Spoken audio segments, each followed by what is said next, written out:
Good evening student. तो आप सभी कैसे हैं? फिर से एक बार स्वागत है आप सभी का ब्रिलियंट कोचिंग सेंटर के इस प्लेटफॉर्म पर। आज जो हम लोग का चैप्टर चल रहा था 8.1, उसमें 1, 2 और 3 क्वेश्चन हम लोग पढ़े थे।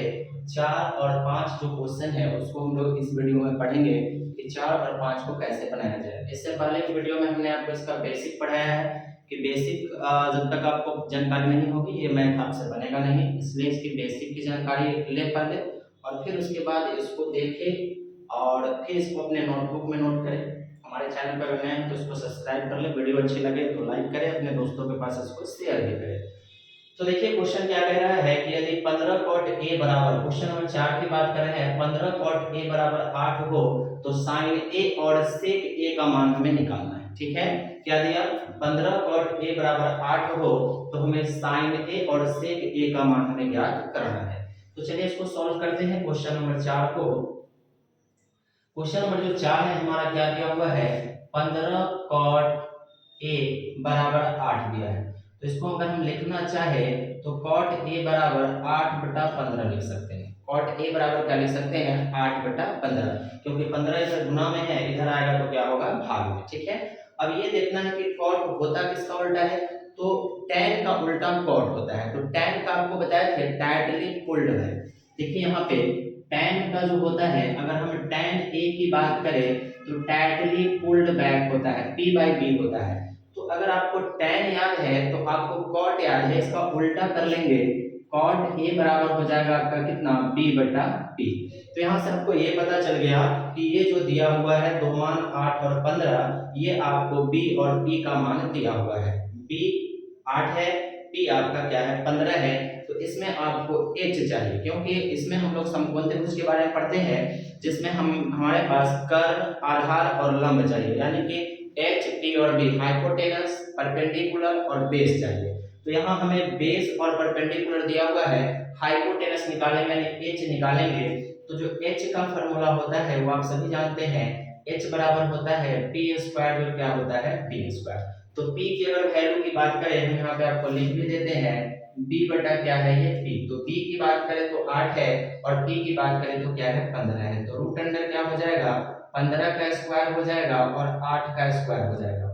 रूट अंडर 15 का स्क्वायर होता है कितना? 225 और 8 का कितना होता है? 64। ठीक है, तो 225 में 64 जोड़ेंगे तो 5 4 9 होता है, 6 2 8 है होता है और 2 का 2 289 होगा, जो 17 का वर्गमूल होता है। तो यहाँ पर h की जो वैल्यू है वो कितनी आ गई? 17 आ गई। हमारे पास 15 cot a दिया था बराबर 8, तो cot a बराबर 8/15 हो गया, यानी कि b/p का वैल्यू है।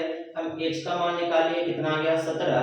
अब हमसे पूछा sin a और sec a का मान निकालिए। तो यहाँ पे देखेंगे sin a, तो sin का आपको बताए थे सम पीपुल है, यानी कि परपेंडिकुलर बाय हाइपोटेनस, यानी कि बोल सकते हैं लंब बटा कर्ण होता है। sin थीटा बराबर क्या होता है? लंब बटा कर्ण, यानी कि p/h। तो p की वैल्यू आप देख सकते हैं कितना है? 15, और अभी अभी h का मान हमने निकाला कितना? 17। तो जो इसका आंसर होने वाला है वो हो जाएगा आपका क्या? 15 बटा में क्या? 17। ठीक है, तो आई होप कि आप सभी को समझ आया होगा ये कि किस तरह से इसको निकाला गया। कहीं भी अगर परेशानी हो तो वीडियो को पॉज कर दे, रोक दे और फिर उसके बाद इसको देखे, तब समझे कहाँ है। अगर ज्यादा परेशानी हो तो आप हमें इसे कमेंट में भी पूछ सकते हैं। तो साइन का होता है सम पीपुल है, 15 बटा क्या हो गया? 17। उसी के बाद हमें सेक निकालना है, तो आपको ये पता होना चाहिए कि सेक किसका उल्टा होता है।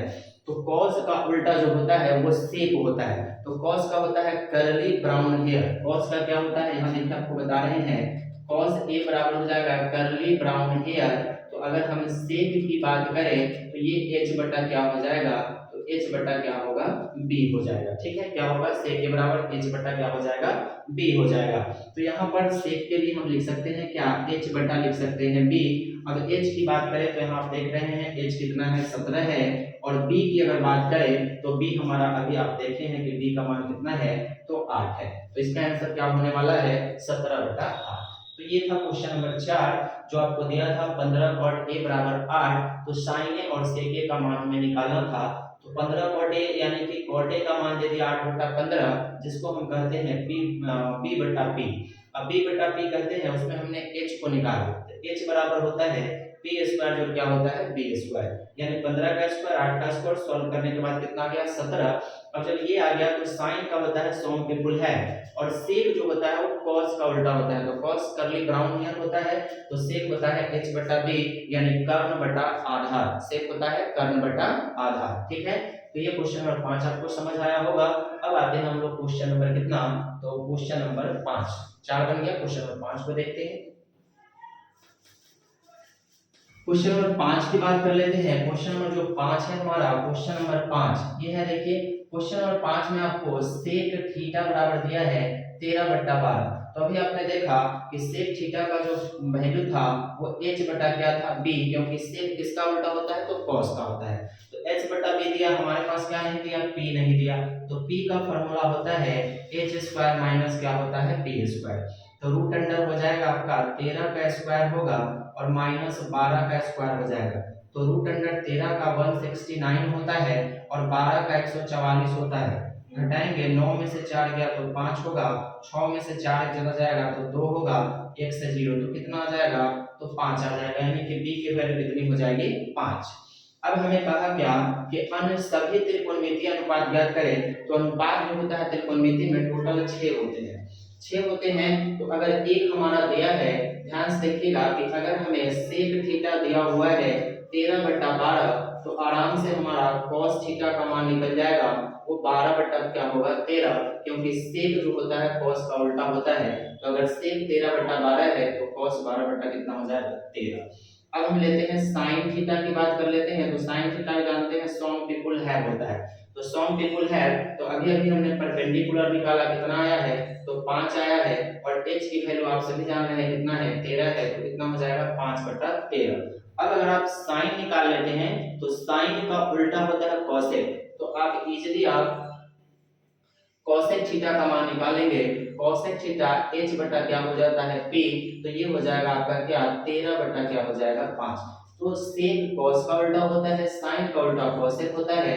उसके बाद आते हैं हम लोग tan थीटा, तो टैटली पुल्ड बैक होता है, p का मान अभी आपने निकाला कितना 5 निकाला, और p का मान अभी आपने देखा क्या 12, और tan का उल्टा होता है क्या cot थीटा, तो cot का हो जाएगा b बटा p, तो p की वैल्यू 12 है और p की वैल्यू कितना है 5 है। तो देखिए अगर आपको आसानी से 3 अनुपात अगर याद है, तो 3 अनुपात ऑलरेडी सबका क्या होता है उल्टा होता है, आप देख सकते हैं। ठीक है, तो अगर आप cos का निकाल लेते हैं तो आपको sec पता चल जाता है, अगर आप sin का निकालते हैं तो cosec मालूम चल जाता है, और अगर आप tan निकालते हैं तो आपको क्या मालूम चल जाता है cot मालूम चल जाता है। तो ये था क्वेश्चन नंबर 4 और 5।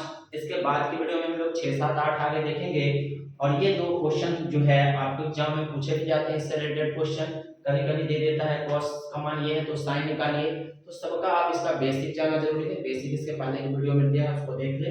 और ये क्वेश्चन नंबर 4 और 5 था एक्सरसाइज 8.1 का। फिर मिलते हैं अगली वीडियो में, आपको वीडियो अच्छी लगी हो तो लाइक जरूर करें, धन्यवाद।